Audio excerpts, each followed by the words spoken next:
I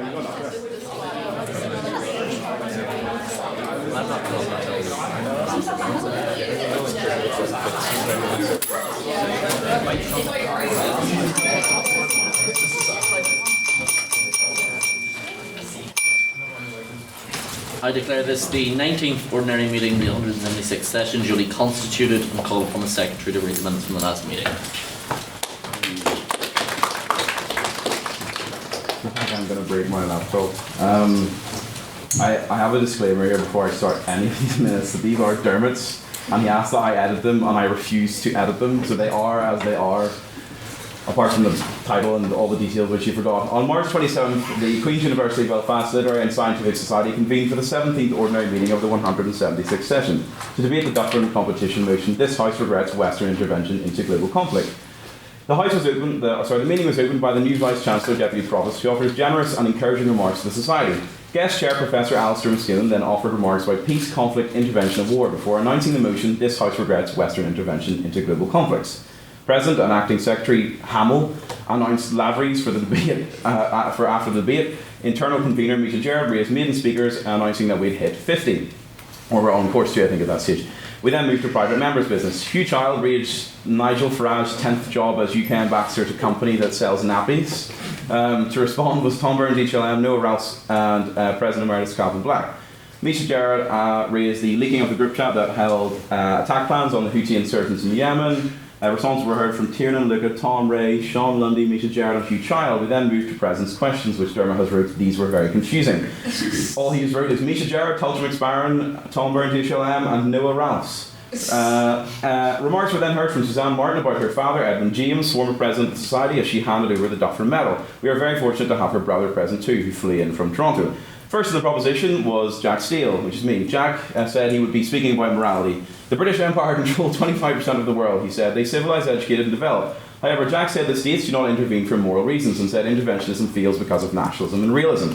Jack spoke about USA in World War II as an act of defence rather than intervention. He then quoted Thomas Hobbes. Dermot has wrote, Jack speaks very fast. Jack talked about our guest chair being in Germany. Jack talked about loving Mrs. Thatcher. Imperialism is a disease, Jack said. Colonialism and neo-colonialism is a disease, Beth.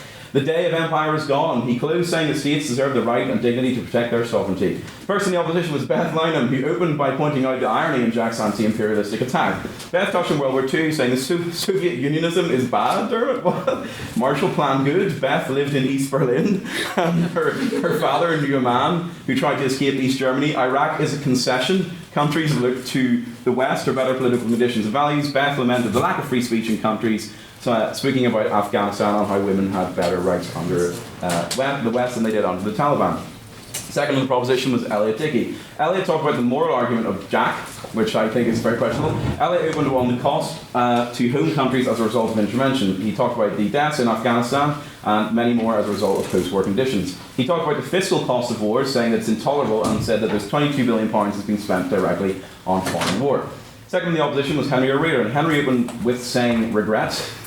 The proposition have to defend moral untruth, if that's even a term. Democracy, freedom enable us all to go to the litterific but are not worth fighting for. In the face of tyranny, the prop would rather have the West stood by and do nothing. Woke interventionism, Dermot has written here. Henry is moving his hands like he's playing Just Dance on the Nintendo Wii. Henry laid out the practical argument in favour of intervention, challenges you that the US did not intervene in World War II. Henry didn't iron his polo shirts. It is the intervention of the West that stops the bad guys. Property was Divya. Divya raised the story of Western interventionism. Regretting past conflicts will show that the world will be better off without it. Western interventionism is a cycle of destruction. World War II was not interventionism. It was a reaction to fascism and the Axis powers. Defence is different. He keeps spelling defence wrong. When you don't regret past interventions, prolonged instability, Iraq, Libya, etc. Neo-colonialism and a violation of sovereignty. Big stick diplomacy, Dermot has written here. Western intervention is based on self-interest. Opposition 3 was Daniel Donnelly. Daniel brought up his preparation plan. He got to know Matthew better. Matthew brought Daniel back to his bedroom. They talked about their dads, mothers, who saying that as if they have plural, and their little brothers. It seemed like a strange homosexual innuendo. This is akin to Northern Ireland, question mark. Daniel's walk of shame was in the rain, and it reminded him of the lives of people in conflict nations. Domestic aspects of Western interventionism, that is just a sentence in and of itself. Bloodshed could be prevented by intervention, then listed off examples of bloodshed in Rwanda, Ukraine, and the Balkans. The families of those nations, that is again one sentence. Lives could have been saved, one sentence. Self-interest of Western countries is in intervention, one sentence. Then you've wrote something about human rights being woke. Prop 4 is Ellen McMillan. Regret reminds the West of self-reflection, she said. Tonight we scrutinise our track record. Noble intentions, botched executions, and dire consequences. The West sweeps into conflicts, custodians of civilizations, like a bad house guest. Western interventionism unites people in something I can't remember, you put here. Very good. Libya and Iraq left worse off, end sentence. Mastered the art of draining countries of resources, end sentence. This is horrific. Bodleian intervention worked after centuries of poor management. Opposition reminiscent of colonialism. Op 4, Matthew Spratt. Spratt was dressed like a politics teacher at a wedding. Matthew suggested he did not engage in homosexuality with Daniel. Matthew doesn't like his wee brother. Role of parents is to protect the vulnerable. The West is the parent of the world. You like short sentences. Matthew looks a bit like a racist. Or no, well yes, that is in there, but he asked me not to read that out, so I didn't read that out. The West must protect the vulnerable. Matthew really looks like, again, I'm not saying that word. Matthew talks It's racist instead of that. Matthew spoke about 9/11 and the war on terror, and now Napoleon. Again, one sentence. Continuing an umbrella metaphor I couldn't really follow. Ellen McMillan at some point seemed to have dislocated her shoulder from aggressive POIing. Interventionism saved us from fascism and communism. Communism means no iPhone. Long-term stability if we didn't intervene. I'm not reading that sentence. Matthew with more sass than a drag queen brings up the Marshall Plan. Korean War, yes. My friend Daniel Donnelly had a mic drop moment when he brought up women. He's putting quotations here, but I dare say I would question it. Daniel really ate with that, end quote, Matthew. Matthew then channeled Tony Benn and George Bush at the same time. We then moved to questions which Jeremy has wrote were rather confusing. Didn't write a single thing after that, and then just said the winner of the Shannon Award for Best Team was Matthew Spratt and Daniel Donnelly, and the Dufferin individual winner was Henry O'Riordan. Can I take the minutes as somewhat read?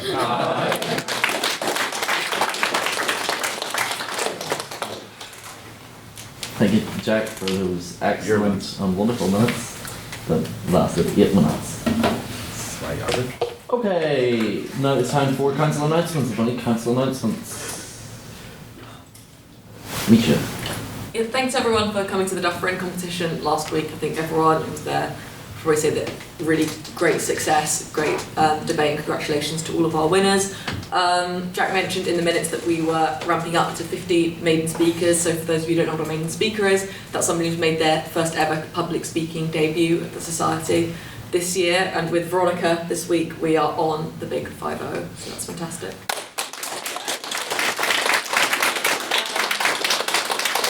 Great to keep the momentum going for the rest of term. Next week we have our debate This House Would Vote Reform, and then we've got 2 weeks break for Easter, I believe. So any of you interested in speaking on the Reform UK debate, please come up to me afterwards or send me a message. Thank you very much, Misha. And I look at Yes, after the debate tonight, we will once again be heading to Lavery's for our weekly social. So after the debate, follow us down to Lavery's and we'll have a few pints. And now, at the end of this announcement, sign-ups for membership to the Society are closed. So on the 30th of April, the Society will convene for its annual general meeting. This will be when honorary life memberships are given out, the Constitution is amended, and people are elected to council for next year. So if you are considering running, please send an email with your name, what position you'd like to run for, a photo of yourself, and a 250-word manifesto, as well as a nomination from someone else who's a paid-up member of the Society to run for a position. If you would like to put forward a constitutional amendment, please draw one up and send it over to me.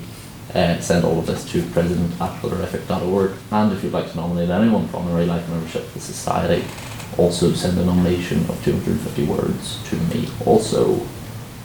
And that is membership sign-ups closed. Any other council announcements? No. Okay, time for private members' business. So this is your opportunity to raise anything you saw in the news this week, or anything that particularly interests you this week that you'd like the House's opinions on? Any disparate members of business? Any for the minutes? For the minutes. So Donald Trump has released a big list of countries that he's going to tax the, hell out of.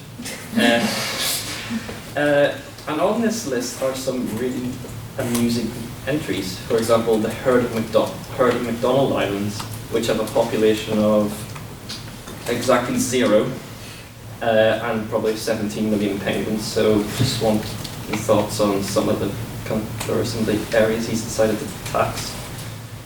And on the tariffs? Any for the minutes? Anyone? I was very interested by the way he calculated them, because he had this big board of tariffs we're charged and tariffs we're going to charge, which all the tariffs we're going to charge were half the tariffs we're charged, which looks reasonable, except Eritrea does not charge a 99% tariff on US goods.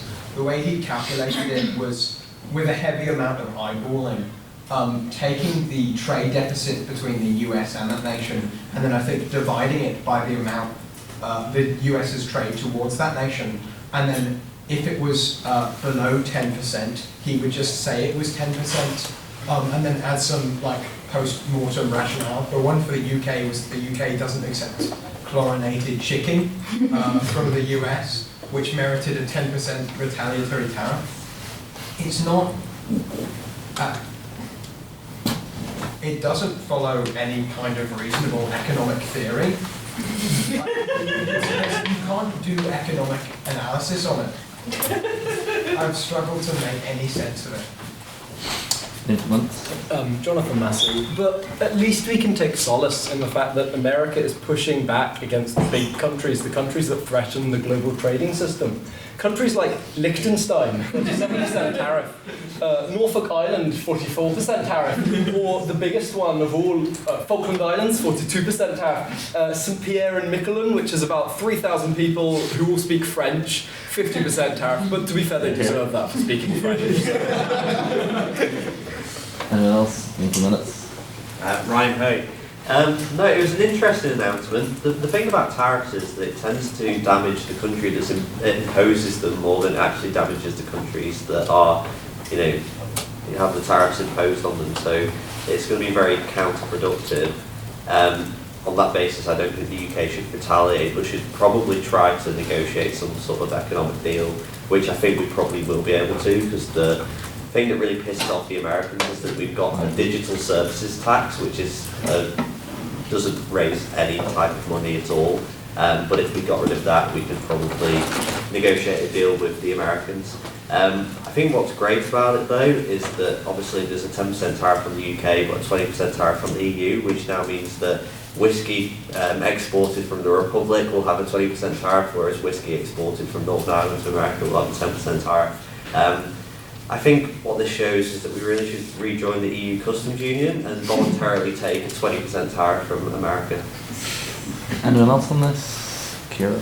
So the idea behind tariffs that he thinks will happen is quite interesting, because he wants these tariffs to happen because he thinks that, well, allegedly there's other kind of reasons why he may be doing this, but the main kind of thing he wants is that if you have these tariffs, it encourages domestic production, which means that you have more jobs, etc., etc. However, every single economist has turned around and go, probably won't happen. I believe someone very high up in Moody's, for example, for those of you who don't know, Moody's is kind of like the financial person that goes around and goes, right, they're a good company, they're failing, blah, blah. He's turned around and actually said that these tariffs might cause a recession. That's how bad they are. And because it's obviously America is one of the biggest markets in the world. So because of these tariffs, everything will be more expensive globally, which means that it could cause a recession for the US if it doesn't go too well for Donald Trump. And he may be using this as some sort of strong man, we control the world, so you're going to do what I say, otherwise tariff baby. But to be quite blunt, it's going to cost so much for normal consumers in the long term because companies, to be quite blunt, cannot transfer their supply, things like that, quick enough to get around them. So it's going to be really expensive for Americans, might cause a recession, and it's going to be very interesting how this very extreme financial experiment turns out. If you want some really good economic analysis, you can go on the BBC Sounds and hear your dear president on Talkback this morning about it. Any other pieces of private members' business? Yeah, I'm nowhere else. I'm not going to. Hold on, is this about Spurs? No, it's not. Okay. No, I'm not going to give an economics rant because I'm a communist. No, sorry. I'm not, by the way. I was going to say, Australia is called a federal election where Prime Minister Anthony Albanese is going to try and run for another 3 years. Other than being my favourite Prime Minister in the Western Hemisphere, I really hope he wins. Because his opponent, Peter Dutton, I have said so many bad things about. Like, he looks like Lord Voldemort. Anyway, and I'm applying for a visa right now, so I really wish him the best and I hope he's going to win again in the future. Anyone else on Australian federal elections? Yes. Sorry, you said in the Western Hemisphere?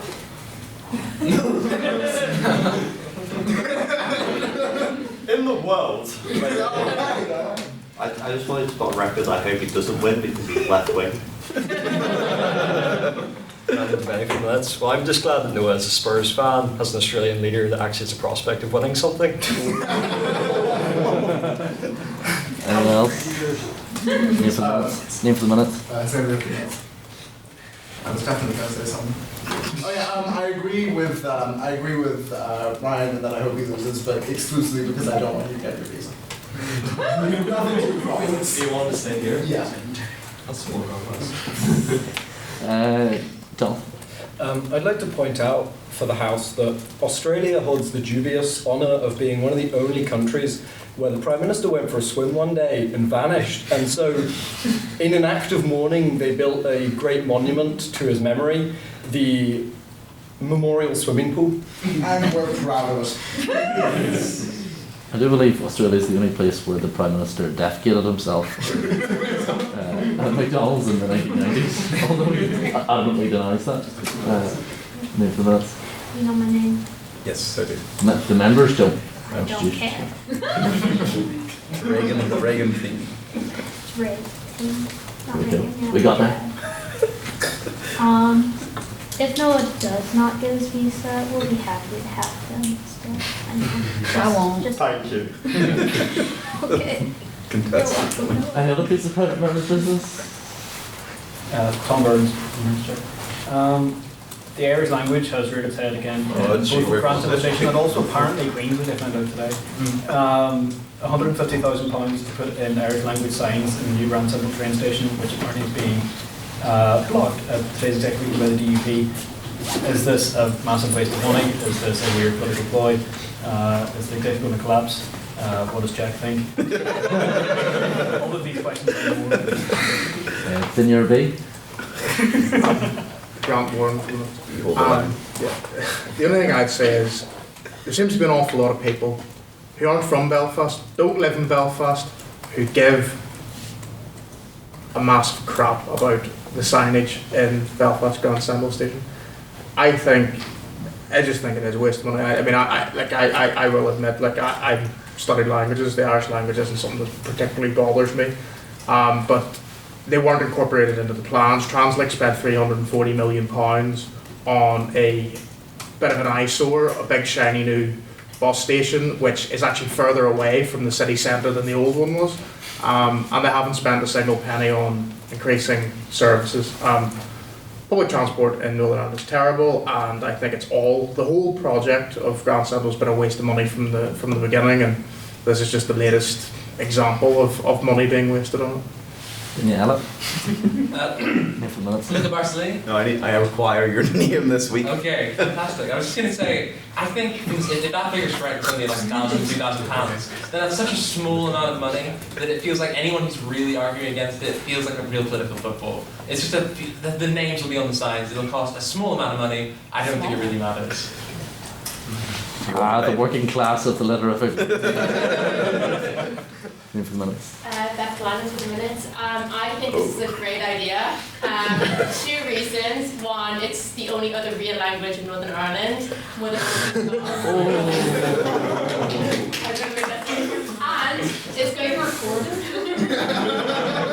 I will make that statement proudly. And the other one is, it's going to really help in the next 10 to 20 years when it becomes one whole island and Irish language society. Under one crown, of course. What, any other you'd like to speak on this motion? I'd just like to follow up on Beth's point and let her know that currently the role is on tender for the new Ulster Scots Commissioner in Northern Ireland.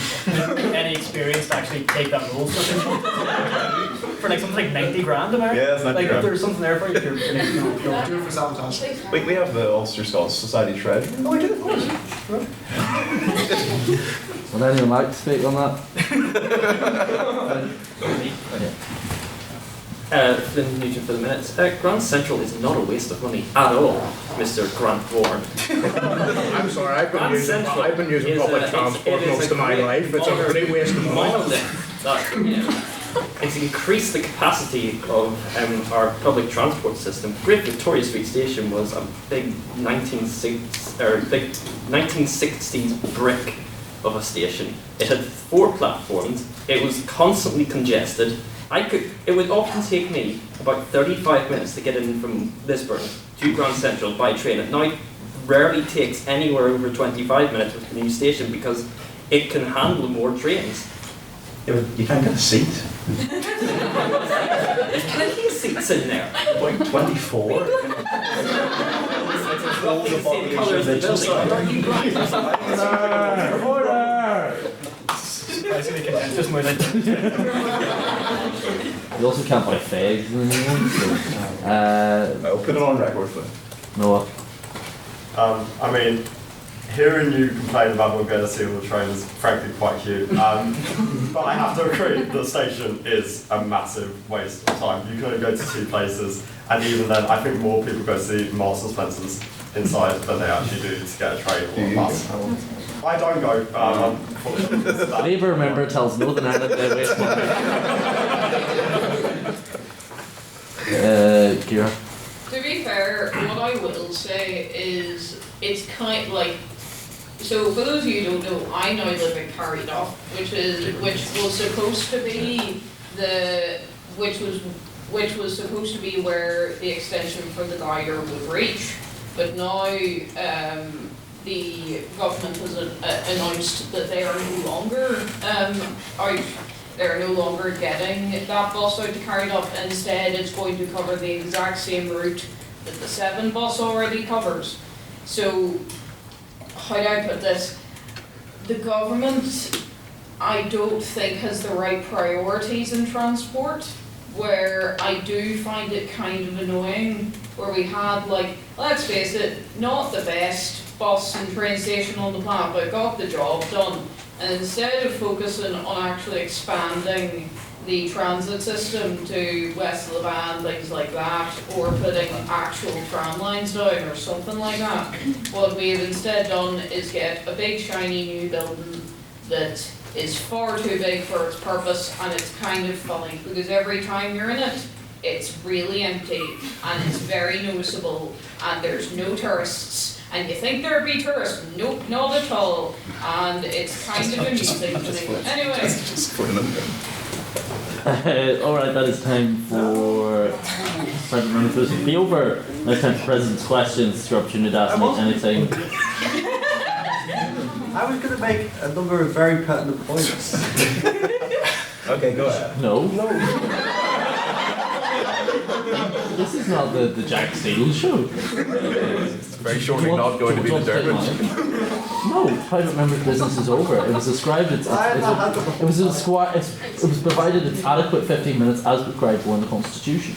There actually isn't a specified time. Yes, There's a specified time in the Constitution for President's questions, but there isn't for Prime Minister's. I don't care. Mr. Trust Secretary.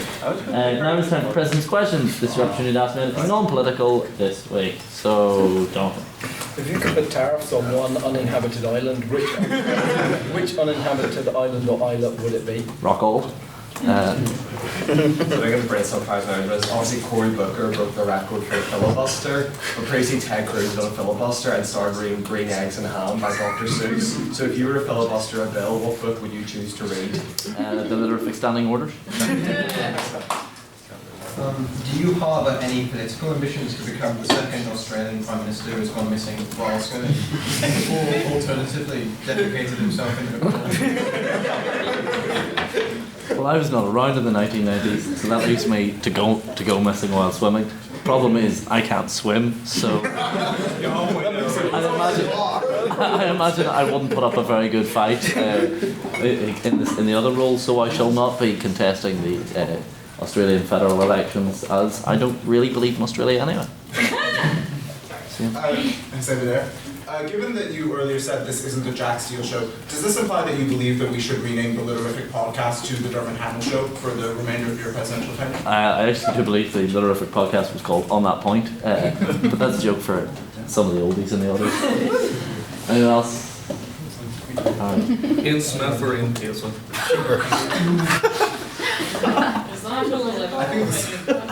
I think for dinner. I think is what it means. Like, in terms of like to eat them? Yeah. Who would I rather go for dinner with? I suppose Ian Paisley. I'm sure you'd have a good Protestant meal. Some meat and 2 veg. Would you like to have your hair shaved off or your arms amputated?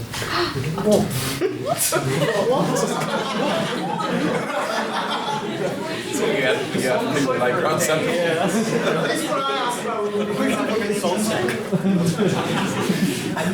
Would you like to go blind? Would you like to stub your toe? Well, I mean, my hair's coming out anyway, so it might as well preempt it. Daniel? On the topic of the Grand Central Station, what is your favourite bus and or train? Depends. If I'm in a bad mood, the 212, because you know that whenever you're going to Derry, it's only going to get worse. So no matter how sad you feel on that bus, you know, when you're dying for the bathroom, you're gonna see Dungiven. Oh, this is bad. And you hit every parking ride in the country.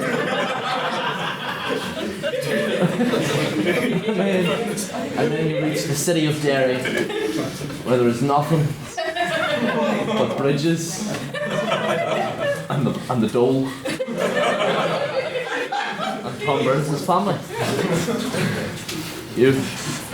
Given the Grand Central cost 340 million, if you had 340 million pounds of taxpayer money to waste on something people don't need, what would you spend it on? Like, do you want an itemised list? One big thing. One big thing. Oh, Casement Park. Go. If you could put in bilingual signage in Queens, but the 2 languages couldn't be English, Ulster Scots, or Irish, which 2 languages would you put on the signs? Not Portuguese, not French. I speak Spanish, so Spanish. Yiddish? Yeah. That's no good to me, anything like. I can't think of that. I'm Latin, I can read a bit of Latin, and it means I can impress people by reading Latin. So I'll go for that. See? Who do you drive as in Mario Kart? And what are your thoughts on the new Mario Kart being 90 quid? Oh, I have very strong opinions. Fucking tariffs. So on the one for the original Switch, I normally replace Cat Peach or Luigi, and I'll drive one of the Mercedes cars. And What glider do you choose? Sorry? What glider do you choose? The Cloud one. And I'm very unhappy about the new Mario Kart, because it means that whenever I go to my friends to play Mario Kart, they're going to have to spend 90 quid of their money. Any other President's questions? Elliot. President, what do we think of Tottenham? I don't think very much of them. I mean, as Noah will know, they're not like a competitive team. So. Elliot. We're not, so. Considering Rachel Reeves has recently released a spring statement and adjusted it in response to the OBR's low forecast expectations, what's your favourite track in America? I think that counts as a political question. Last one. If you ate cat peach, would you taste more of cat or of peach? Have you signed up as a member? Yeah. Paid your membership? If I pay you $5, really, fuck off. Daniel, ask the breakfast question. What do you have for breakfast this morning, Mr. President? I had a coffee and a cigarette. Did it taste more of cat or of peach? The taste more of cigarette. If it's about eating characters, I will ban you. Did you enjoy your SU on pizza, Jay? Just you know. Fucking anyway. I did. The crusts were very dry though, and I think that charging over £1 for a dip is distortionate and wrong and should be banned. Okay, that is the end of President's questions. These were perhaps the longest 6 minutes of my life. Now it's time for our vote on prior opinions. So this is what people think of the motion at hand. The motion at hand tonight is this House believes organised religion fails women. So those in favour of the motion, raise your hand now.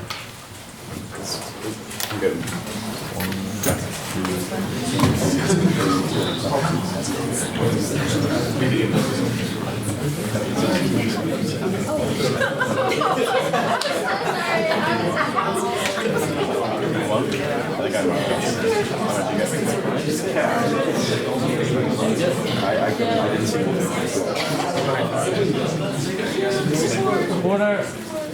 Those against?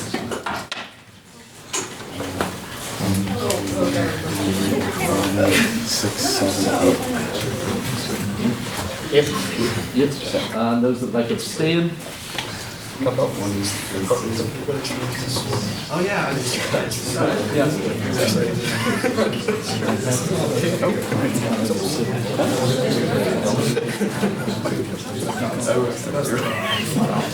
Okay. What's the number? Okay. Can we have the vote on prior opinion, please, Mr. Secretary? Yeah, there were 20. Order! 25 votes for the proposition, 8 for the opposition, and 7 abstentions. Thus, the motion carries. Okay, quick run through the rules. Speeches are 7 minutes long. First and last minute are protected time. That means no POIs or points of information can be offered during that time. To offer a point of information, raise your hand and say on that point of information POI, and that is your opportunity to, if they accept, offer a 10 to 15 second intervention. No swearing. Any speaker who swears owes the House a bottle of port. And if you need to leave the room at any time, do so in between speeches, and please stay quiet for the debate. And for the first speaker on the proposition, Veronica Lynam.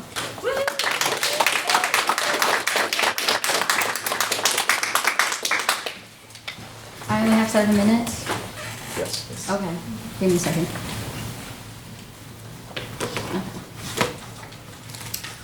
Hi y'all, thank you for coming out today. Obviously, you said my name, but I'm going to tell you what my dad told me a very long time ago before, and I still don't listen to him about it, but he said there's 2 things you never talk about with strangers, religion and politics, yet that's what I like to do anyway, so here we are. I'm going to kind of go through the motion of defining it and argue, I guess, how organized religion has failed women. So organized religion refers to the belief systems and rituals that were formally established. There's 3 things that are kind of required for organized religion. Requirements are official doctrine, hierarchical leadership, and a codified system of behavior. I think today that I will speak on Christianity and Islam and how both religions, since the majority of us who are religious, that's what we support, has failed women. So first off, I want to talk about the official doctrine. when thinking about Christianity, a lot of us know that you take either conservative, progressive stance, depending on your church. For me, growing up in a Southern Baptist household and having my partner who's also Southern Baptist, we talked a lot on how women are viewed in the church, and we both kind of talked about how religion has failed women in the sense that Christianity has created a divide, not Christianity itself, but when you think about after the fall of man, you think of, oh, man has now created these divisions amongst people and amongst ourselves, in which we all are the body of Christ, but we still create these divisions. We see sectarianism, and we see the violence against women and the gendered differences and gendered imbalances within the church. You also see it also in Islam, where we currently in Afghanistan has revoked a lot of women's rights. We see women aren't allowed to speak anymore. Women aren't even allowed to sing or be seen in the public eye. On that point? No, thank you. On that, women are continually treated as objects. If we want to go back to Christianity, we can see it with Mormonism. Unfortunately, the Mormons, to me, they're not real, but asked somebody the other day, this man was like, oh, have you read the Book of Mormon? Like, are you interested in it? I was like, oh, no, thank you. And the only thing I could think about was, man, how these people think about polygamy and the fact that women are seen as almost objects. No, thank you. As objects rather than people and equals. When you see that, I think even in certain churches where women aren't allowed to preach, women aren't allowed to speak up in a relationship if men typically have more of the powers, more of the rights. I think I'll go back to my point on gender divisions and how religion is used as a guise for violence against women.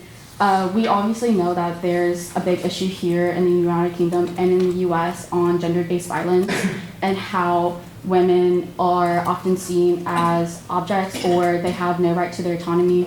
In the state of Kentucky, after Roe v. Wade was overturned, Kentucky was able to fully ban abortions in which multiple women have died due to the fact that they couldn't, after their baby passed, they couldn't form an abortion. And so you see that in the state of Texas and other very conservative states who have taken this stance due to a religious background, because in Christianity and in Islam that women are not allowed to have abortions. And so, yeah, unfortunately. On that point? No, thank you. It continues to reinforce social inequality. Women are typically not allowed, so as I said earlier, women are not allowed to often speak up or have the power within relationships if they're in a male-female relationship. And so with that, men are able to use that power and use the privilege that has been embedded within our systems that protect them against being criminalized for harming women or eventually killing women.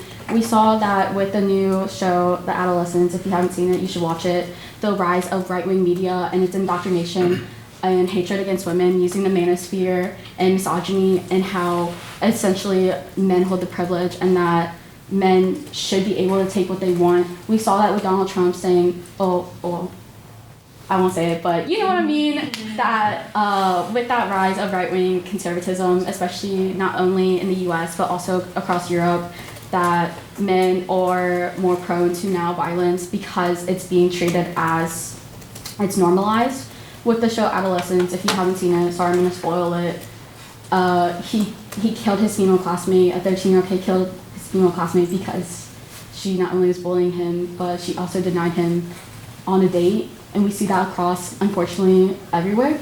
And so I think using religion as a guise, as a way of power and difference, that is why how organized religion continues to fail women and protect men and protect violence, unfortunately, and the fact that it continues to take away autonomy and women's rights. I will say organized religion does have its good faults. I think religion does offer typically a community, which they might talk about, they might not, and the way that motherhood is treated. But I think that personally, organized religion continues just to fail women in the sense that it creates this hierarchical leadership. As I said before, women aren't allowed to preach in certain churches depending on your sector, and it continues to codify a system of violence against women, as well as typically doctrine. When you see not only just right-wing terrorism, but we see it in Islamic terrorism, that they use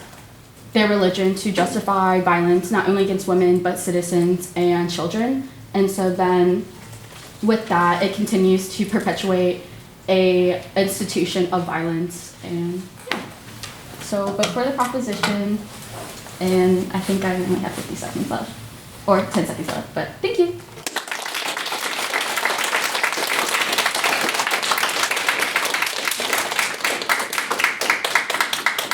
Thank you very much. Thank you very much, Veronica, for that excellent maiden speech. Now to open the case for the opposition is President Emeritus Tailte McSparron, HLA.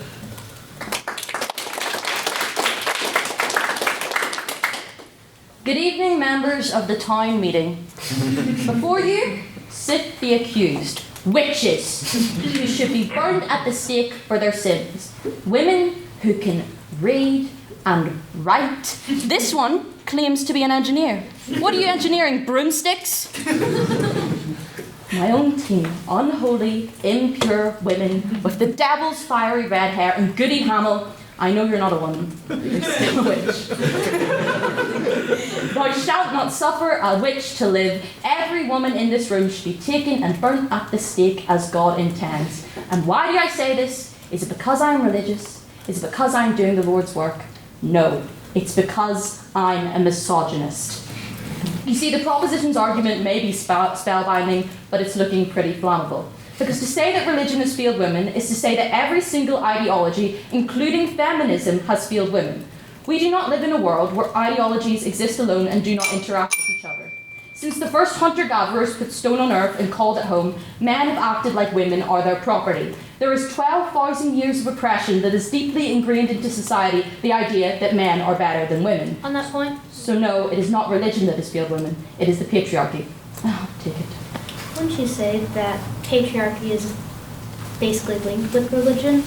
I would say that patriarchy is linked in every single thing that we do on this earth. So, for example, feminism, modern day feminism, like people believe that sex work is somehow empowering, but it's actually the men that are buying into it. Or you have the triple burden that is now put on women, where they both have to work, they have to look after the kids, they have to clean the house, and they have to look after all the emotions and feelings in the family. So if you're to say that the patriarchy, which is linked to religion, fails women, you're to say that feminism fails women, because everything, no matter what, is linked to the patriarchy. Because 12,000 years ago, when, I don't know, in Turkey, the first people made their buildings, they were all really misogynist, okay?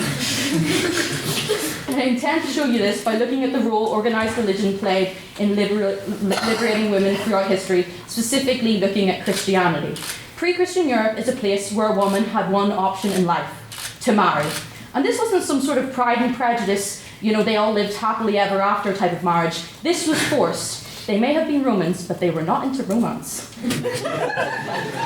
Roman men were, however, practicing abuse, the belief that spiritually women were inferior to men, and it was perfectly acceptable in law to execute your wife for committing adultery or for drinking a glass of wine. Infanticide was also perfectly legal in Rome, and it disproportionately affected infant girls, with Roman sewers found filled to the brim with hundreds of baby girls left to die of cold, hungry and slow death because they were seen as worthless in Roman society. On that point? No, thank you. It was the Christians that called this behaviour murder and built the first orphanages to save them. Pre-Christian society saw women as property that could be married, marginalised or murdered. Christianity brought autonomy, social influence and education to women in a way that had never been seen throughout our history, and there are two ways it did this. The first is that it provided women with their first ever rights, specifically marriage rights. For the first time in history, women had to consent in order to marry a man, basically say, I do. Polygamy and concubinage were banned, and domestic abuse became a sin. The church supported widows who beforehand would have been forced to remarry, and spiritually, women were seen as equals, the Virgin Mary being crowned Queen of Heaven. Now, this may seem like baby steps on a very long path to modern day women's liberation. But in a deeply misogynistic, patriarchal society, Christians were the only group that stuck up for the rights of women. Throughout the whole of our history, they were the first, and you cannot erase that. The second way in which Christianity brought freedom to women is that somehow, in this deeply misogynistic society, it found ways to operate outside of the patriarchy. That's right, I'm talking about convents. For the first time ever, women could choose not to marry, choose not to follow male instruction, and choose not to go through with childbirth. Instead, you could become a nun. And this is not to be underestimated. Nuns were extremely well educated, they owned a lot of land, and the mother superiors were often at the same status as noblemen and princes. What is your point? Aren't nuns still subject to a hierarchy? Oh, I love this question. Yes, they were. However, there were also groups called the Bedouins from the 12th to the 17th century that were independent, unmarried women who all they had to do was take a vow of virginity and then, well, not that that's great either, okay? Like, for the time it was really good because they could own land, wealth, they could preach without permission, like they didn't need permission to preach for males, and they were very much like modern day feminist communes, and they also wrote theology in which they spoke in the German vernacular, which then went on to inspire Martin Luther, so Protestants, you can thank the Bedouins. Lots of claps. And it also, nuns were also like insanely powerful. Just take this 12th century nun Hildegard of Bingen. She did not just use organised religion to escape the patriarchy, she rewrote its rules. Genuinely, she was like a medieval CEO of two convents, where she taught theology to both men and women. She wrote plays, composed hymns, made a new language, advanced female medicine, and rewrote the church's teaching on menstruation. She admonished emperors, patriarchs, and popes to their faces, and went on 4 preaching tours. In a society that believed women should be seen and not heard, she managed to make more of an impact than any pope I've ever heard of. If we just even look at this in the context of like throughout history. In 19th century England, the Brontes had to publish under male pen names in order to get any sort of recognition, and yet a 12th century nun could use her own name. Women went from erasure to canonization. And I'd like to bring you back to the witches' trial, something that is a famous example of a time organised religion was used to persecute women. But actually it was never about religion. The church's stance on witches was never very fire and brimstone, because at the end of the day, witches were just your local midwives, herbologists, and Ciara Swails. However, men's stance was very fire and brimstone because they were losing out money to these local wise women. So to say that organised religion has failed women because it exists within the patriarchy is the same thing as basically saying that the Enlightenment has failed women, and it's the same thing as saying that feminism has failed women. There is no ideology or practice or way of life that runs deeper in our society than the patriarchy. Organised religion simply reflects pre-existing societal issues. Now imagine you're that midwife or that wise woman or the doctor down the street and the doctor down the street has accused you of being a witch because you're drying up his business and you've been sent to burn at the stake. I hope you know that it was never religion that failed you, it was the patriarchy. The proposition wants you to believe the preachers that screamed witchcraft at these women, but even the preachers don't believe the preachers. It was never witchcraft, it was never religion, it was always misogyny. Thank you.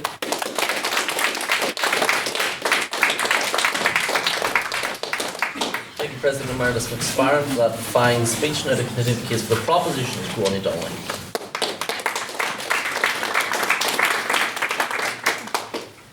Hello.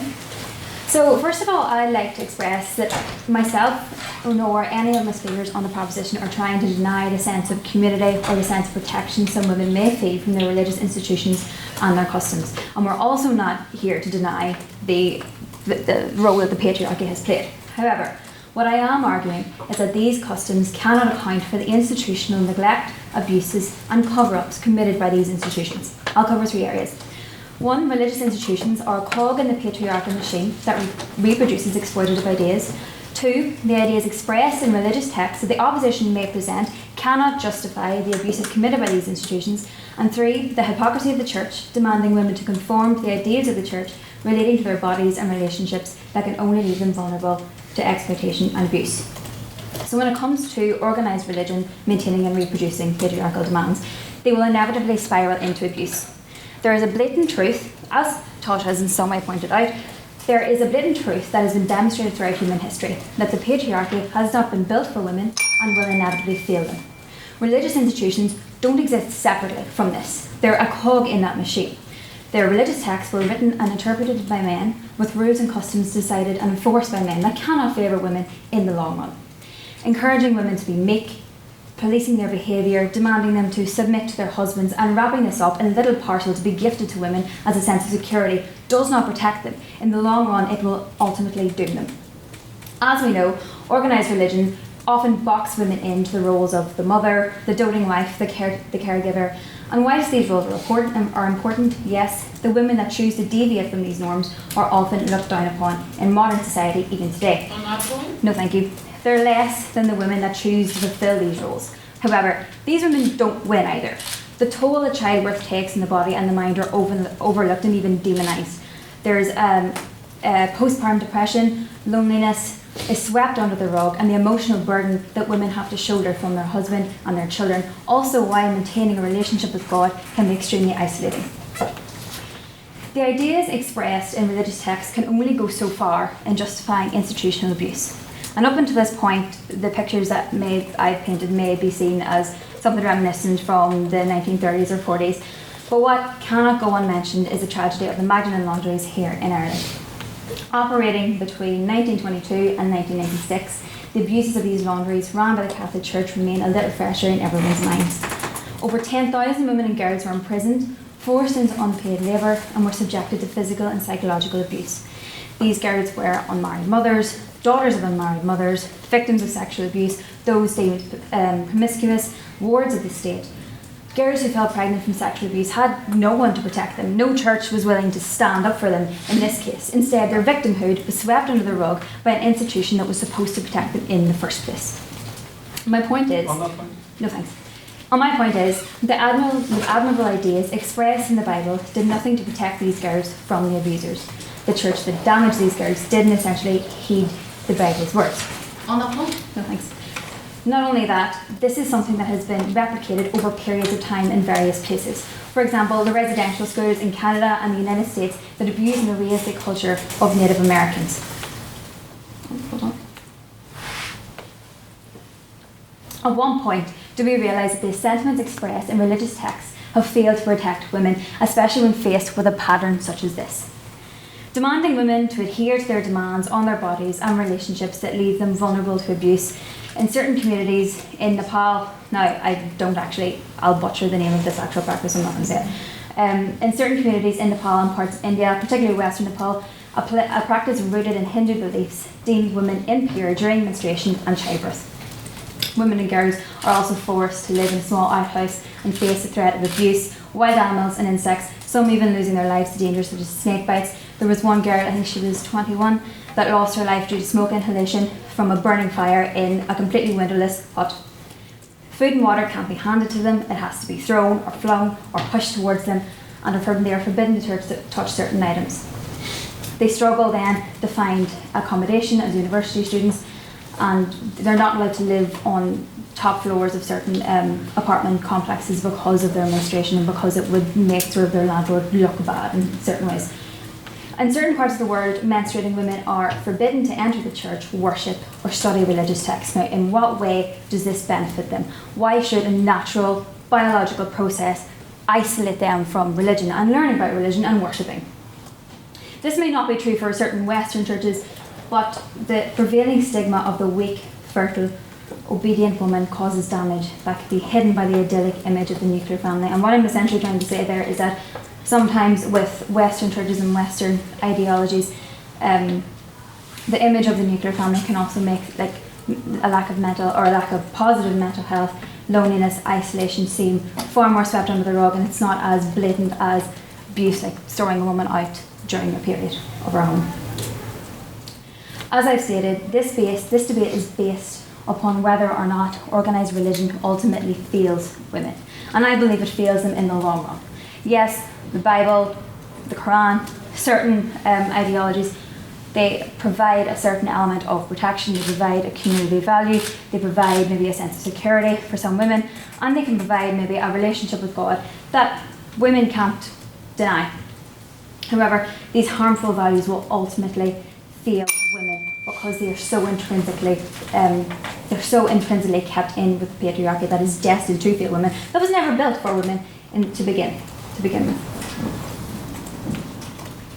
So this causes them to feel abused, threatened in some places, and in others feel lonely, isolated and burnt out. So I urge you to vote with the prop.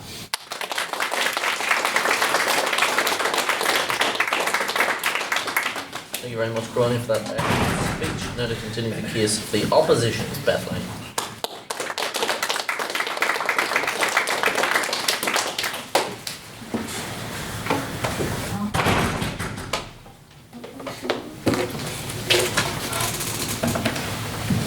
Now, this is a particularly sensitive topic to discuss, with many holding deeply personal and strong views on these issues. The questions we are presented with today ask the question, is women's rights and religion compatible? Many would argue, obviously not, pointing out examples throughout history. We, the opposition, feel that they are compatible, or at least that religion has not failed women. As Tailte has already explained, we feel that the men and patriarchy failed women. Organised religion has been used as a tool of that oppression, but itself has not failed women. Because if there's one thing men are going to do, is find a way to hate on women.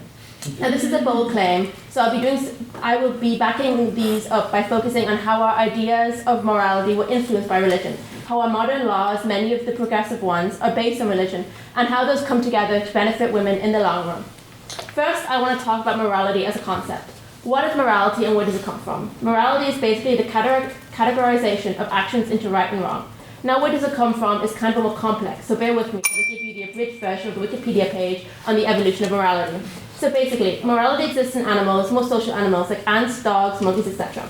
in the sense that they're more likely to share food with others who have helped them before or are in dire need of help.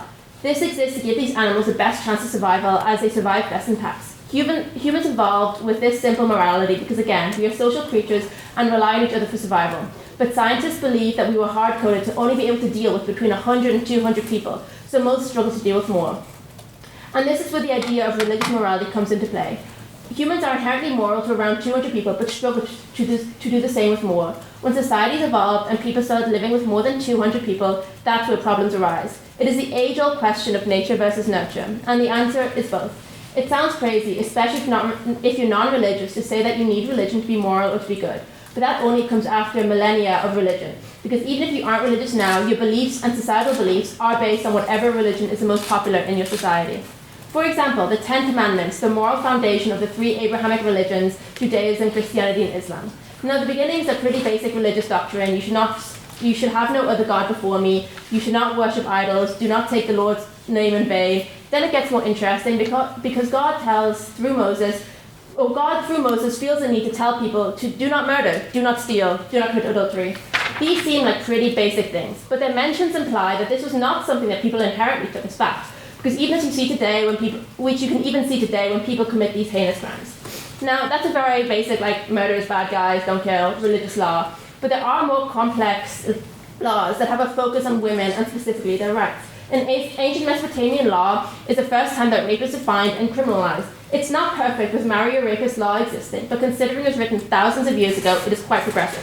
Hittite law was even more progressive, being the first legal system to not differentiate between married and unmarried women when it came to rape. Though again, there are some wrinkles which again, 4,000 years old, it's not perfect.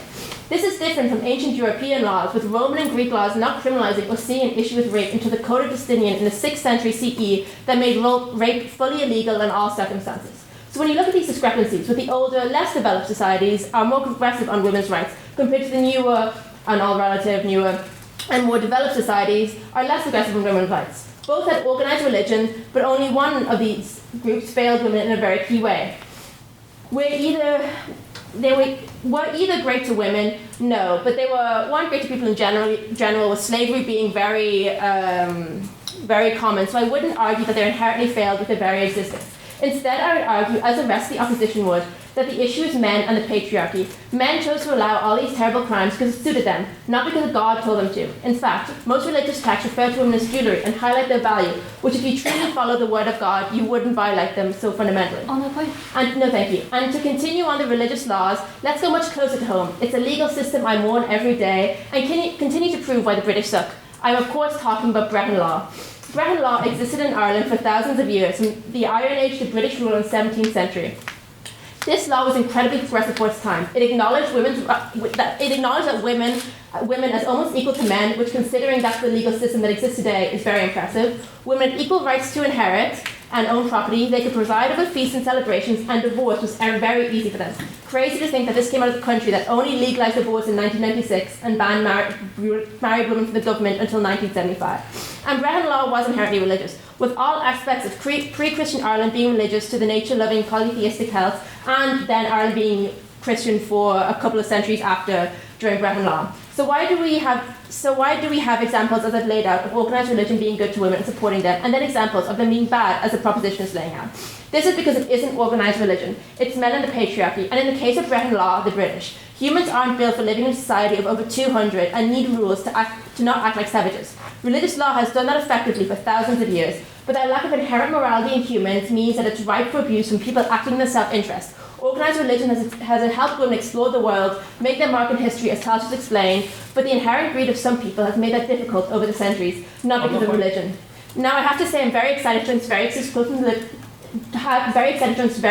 club in the Liderific. As Matthew 18:9 says, and if your eyes causes you to sin, gouge it out and throw it away. It's better to enter eternal life with only one eye than to have two eyes and be thrown into the fire of hell. Jesus himself told you not to be lustful and not to sin. He does not accept the nonsense excuse of victim blaming. It is up to every individual person to lead a life away from sin, and any patriarchal victim blaming bull is against the word of God. Because remember, not all religion is equal. When you look at the mega churches in the US, where most women there are leaving organised religion, can anyone look me in the eye and tell me that they are truly following the word of the Lord? No, they're using religion as a tool for self-enrichment and personal gain. Just as Jesus flipped the tables of those selling goods in the temples, he would flip the tables of the evangelicals trying to fundraise for the newest private jets. Not all people of God are created equal. Beware of the false prophets and those who are listening to the word of the devil, believing it to be the word of the God. As they misuse religion for their own gain, so have many people in the past. With that, I thank you for listening, and I beg you to oppose.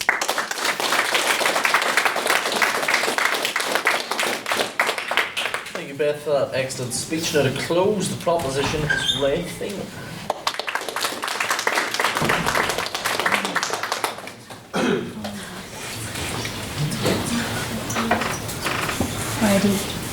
So before I start, I must say my job's kind of easy because every speaker so far on the opposition has agreed that women have been failed.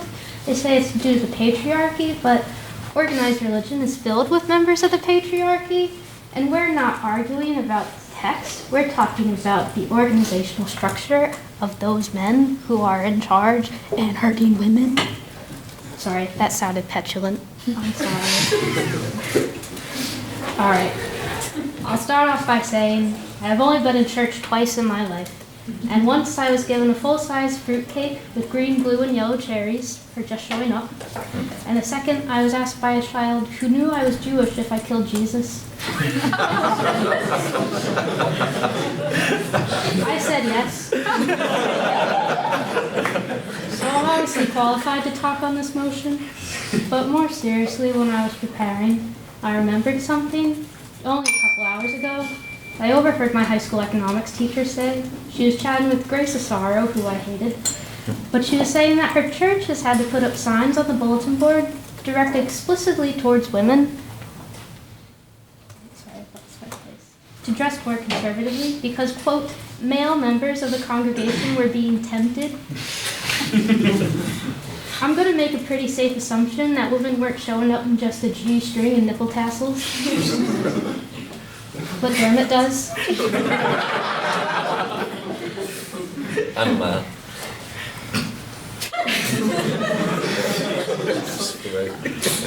It was really my first brush with misogyny in religion.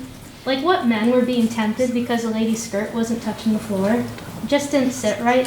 It sounded like a precursor to victim blaming, which I know all about. Religion has always had its focus on men to the detriment of women, historically and to the present. I'll take the words of the former president of this island, Mary McAleese, a staunch Catholic herself. The Catholic Church is one of the last great bastions of misogyny. It's an empire of misogyny.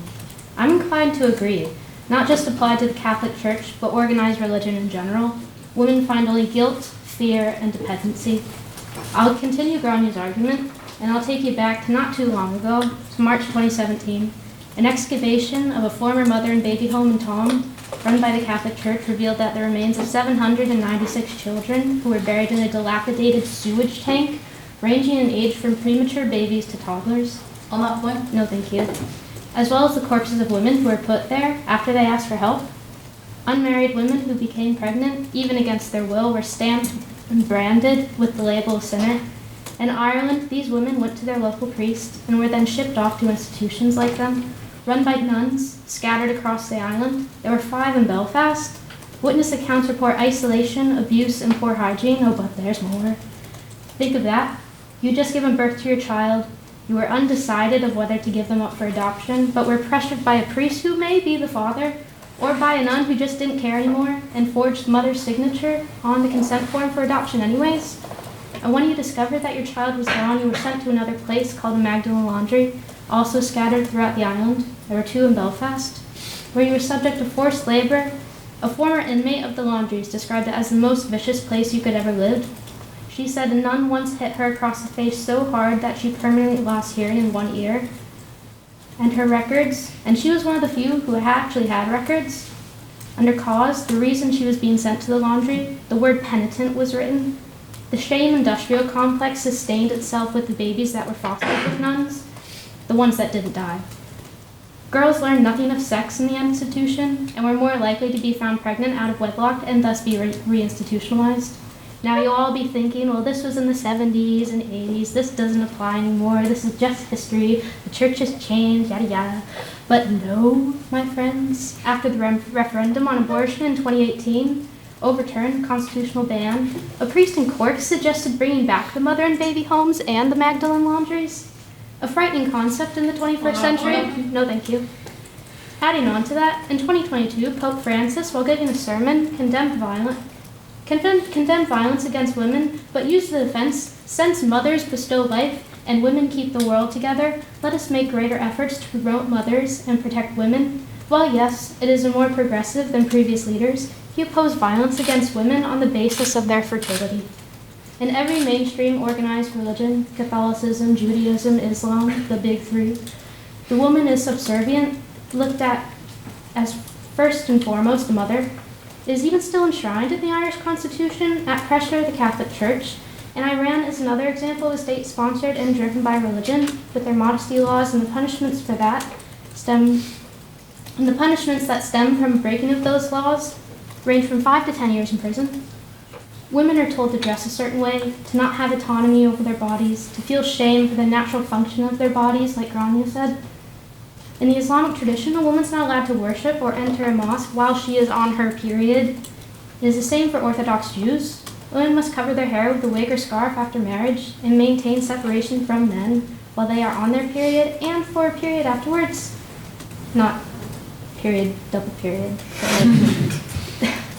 That does happen though, to be fair. Sorry.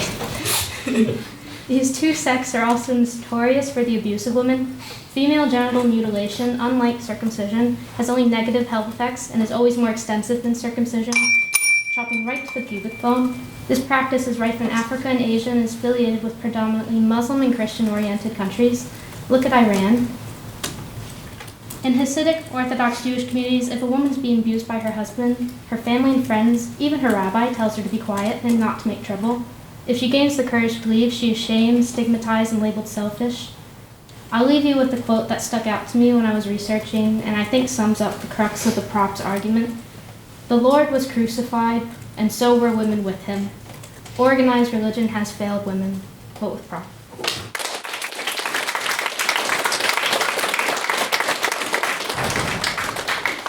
Thank you very much, Ray, for that excellent speech. Now to close the debate is Ciara Swail.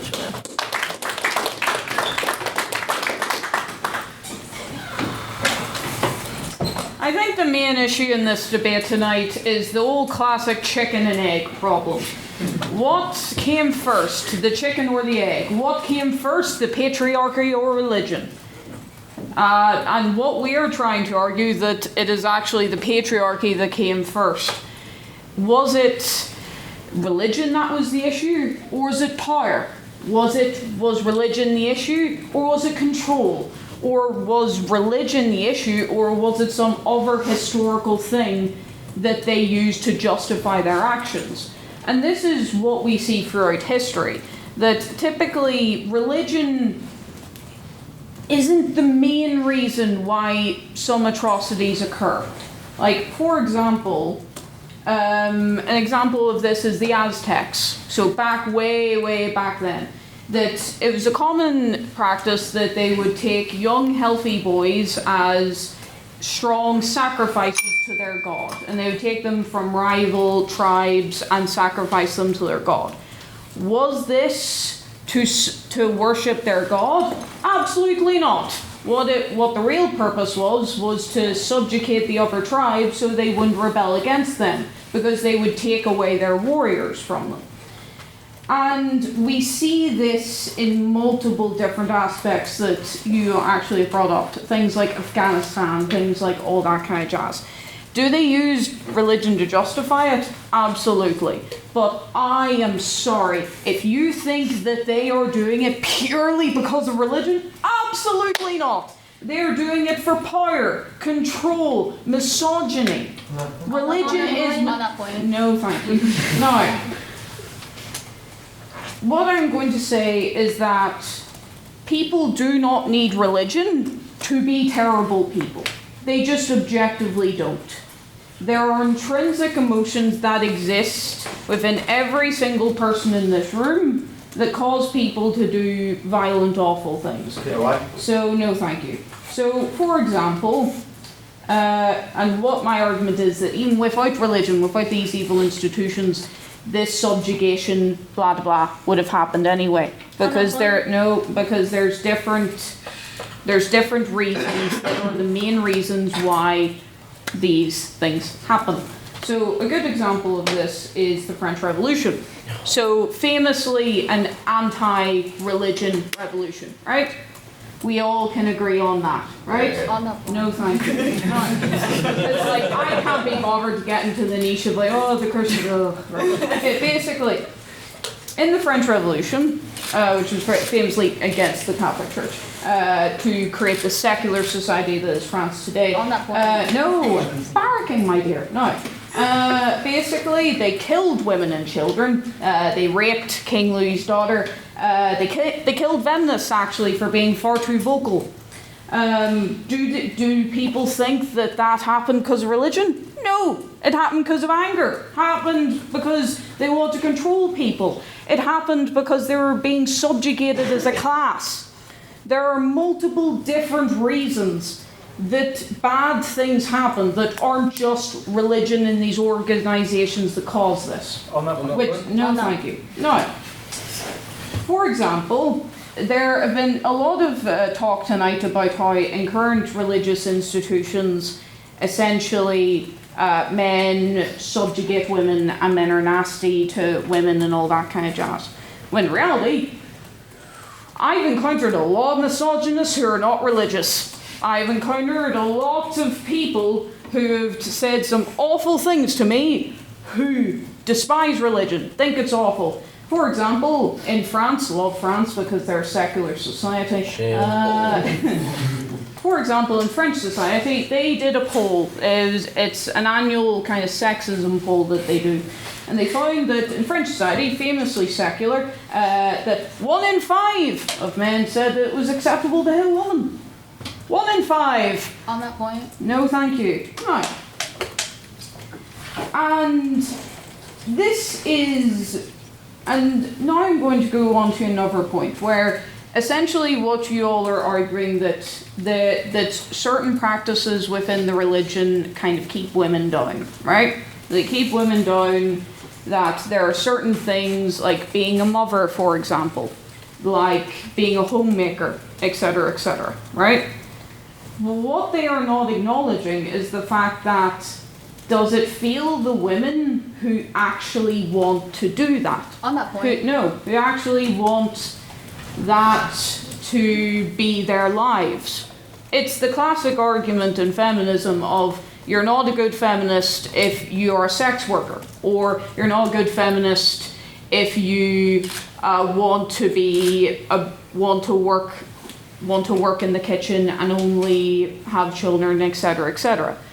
Because these women, no thank you, because a lot of these women have chosen, and yes, there are women who are forced into it, I'm not going to pretend that doesn't happen, but there are millions upon millions of women in this world who want to be mothers, who like the structure that surrounds them, that like the community from religion, that like the ideas that religion gives them. And from saying that it fails those women, we are essentially saying you don't know what's good for you, even though they themselves choose to do that. And that's completely negating a lot of things that the Christian organisations have done for women, such as helping more women. There are various charities that exist that help women with children, for example, and they help poor women who maybe have fallen in hard times, etc., which have helped. And also a lot of religious charities that help educate women in today's society. So we are completely negating that. So to argue that religion is only this awful patriarchic mess that fails every woman that comes in contact with it is not being legitimate. And to argue that all these awful things like Afghanistan, blah, blah, blah, is exclusively caused by religion is very false. There are a lot of different things that went into what happened there, like the need for control and power. And that is my speech. Thank you very much.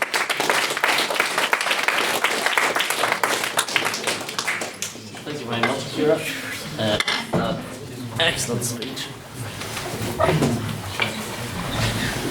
Okay, now it's time for our questions. So, this is your opportunity to interrogate the arguments from either side. Quiet, please. Do you have any questions for the proposition? Okay, so how the motion was defined, like organised religion was defined fairly well. The actual term, the key term, fail, I suppose, is kind of what how do you quantify failure? Is failure kind of every bad thing that happens to women under the auspices of religion?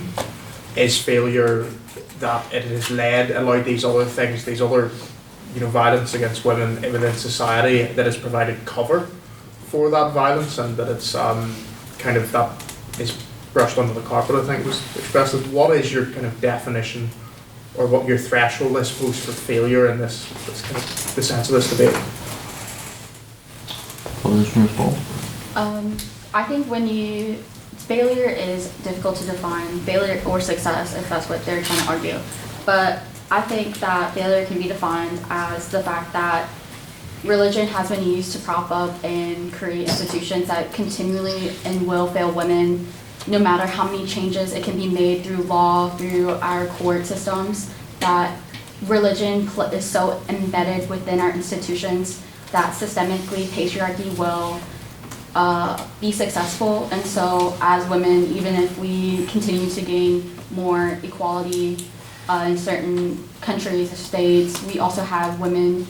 And it's not just the bad things that we've talked about today with the women's autonomy, women's gendered violence. It's still just like the everyday lives and everyday misogyny that women continue to face when trying to express their own views or thoughts, in which a lot of women, unfortunately, in developing countries do not get to have due to the fact that religious law is the court of law. Position to respond. I think that in order for you to say that organized religion has failed women, you would have to prove that millennia ago, like when organized religion came into society, that society was all of a sudden a hell of a lot worse for women, and that there weren't any improvements. And I think that even if you were to try to do it on a modern kind of plane and not really talk about the whole history of organized religion, you would have to prove that all of these bad things that you're talking about all like stem from religion, because what like your whole debates you say, oh, like people can be more like liberal Christian or they can be conservative Christian. No, you can just be Christian and be a liberal and a conservative. You're talking about how politics and patriarchy have failed women. It's not in the secular society that's like which we're kind of living in. That's not religion anymore. Question for the opposition. Tom. Ciara, your final argument was that you didn't take any questions, so you can get one. Yeah. Your final argument was basically that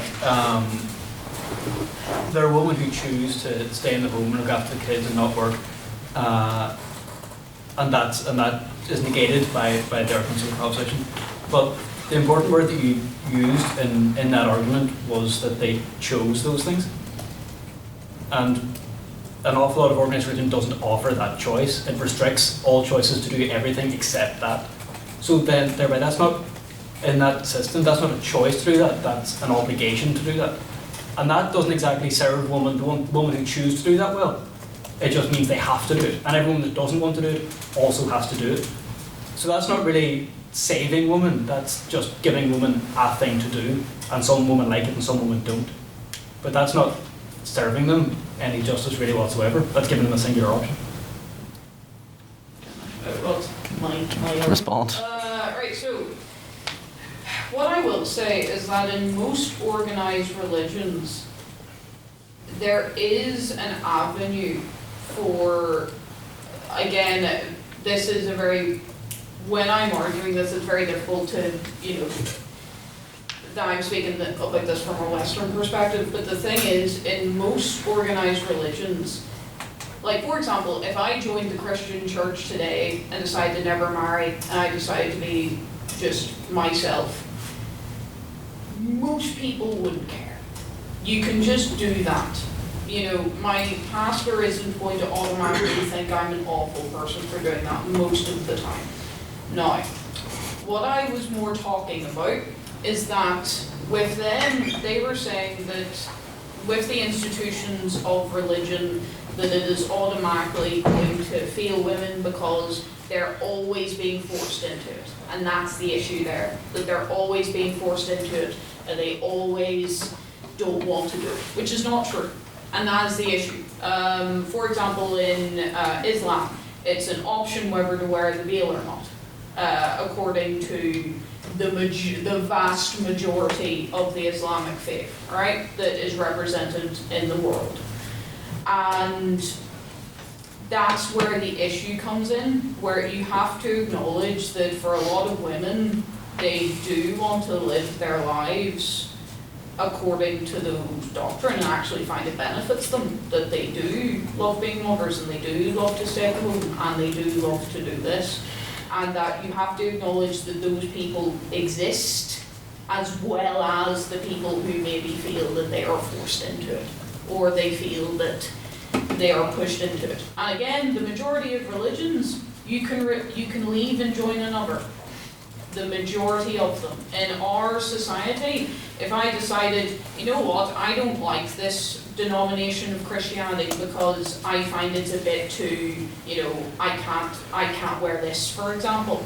There are plenty of churches who will accept me wearing trousers.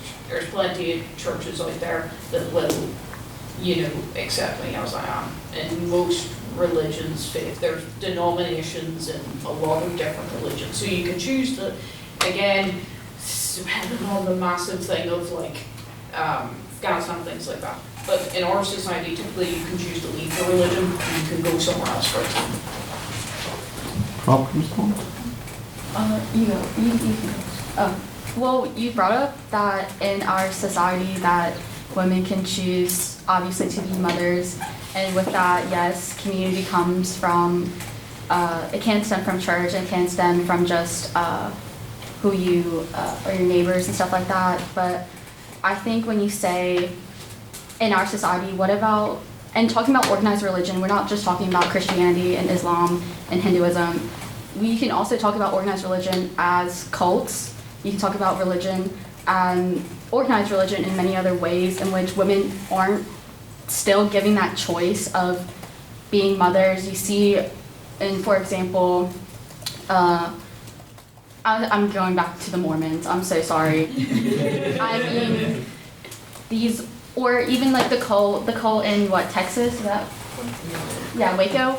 I mean, do you think these women were not only manipulated and brainwashed, but they were forced into motherhood at such an early age to where they weren't understanding what they were doing and who they were with the cult leader? And so I just think that saying, oh, women have a choice in specific religions or specific organized religions, I think that degrades the women who are forced and the women who are victims of forced motherhood and forced marriages and stuff like that.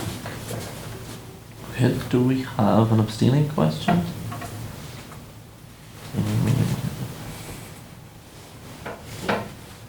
Lynn? Been using for minutes. I'm just a bit confused as to, like, obviously it's not absolutism from both sides, and it's obviously you're putting things on a balance and weighing things up and saying, on this side, yes, it feels, on this side, no, it doesn't. I just want to know what those things are that you are weighing up, because I'm just confused as to what the things are. Opposition, what are you weighing up? Well, we sort of, well, the crux of what we're essentially trying to argue is that the patriarchy can, not necessarily through religion inherently, but the patriarchy can operate through the institutions built by the patriarchy. Like a religious institution has been built by men. As I said, like the ideas have been enforced by men. So we're arguing that they exert power and control through the religious institution particularly over women. And and it's just, it speeds up the process of oppression, and essentially that there is a pattern throughout history of institutional abuse of women by religious institutions that operate through the patriarchy. So that's essentially what we're weighing on. Opposition? Yeah, so I think our argument takes it more to the core of like religion and society. And also as the opposition we don't have to prove as much as the prof. So like when you look at it, like we live in a society, guys.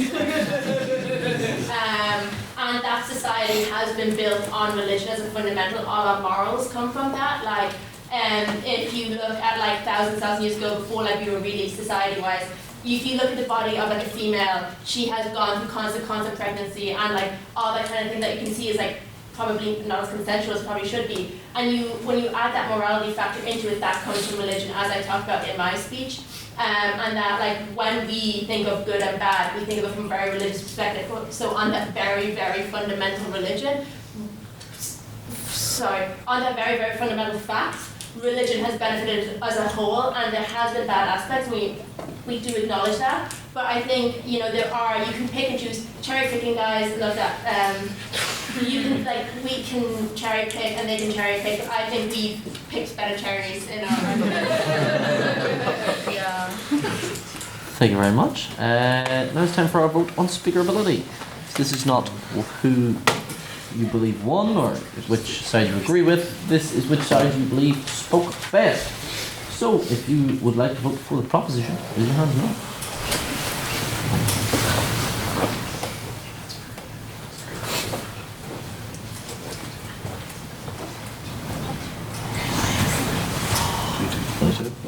Opposition?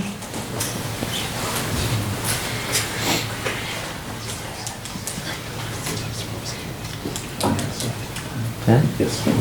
And those abstaining? Fair.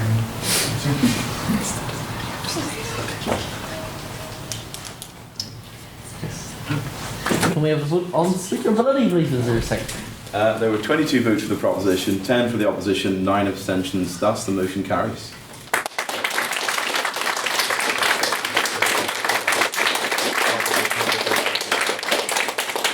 So, before we all head away, we shall be heading to Lavery's, as always.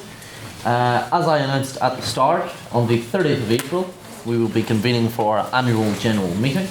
So if you would like to nominate anyone for an HLM, propose an amendment to the Constitution, or to run for a position, please send an email with all of the necessary info to president@letterific.org. if you would like to sign up to speak to Misha. I'll also say that anyone who's interested in running for council, this year don't be afraid to approach any incumbent members of council like myself or Dermot. We're more than happy to answer any questions and talk you through the process. Feel free. There's a surprising amount to get through, and there are little things you might not expect. So do come to us. And yes, join us next week in our usual place. Yeah. Yes. The old McMurray Hall for This House Would Vote for Reform UK. So that's all, folks. See you next week.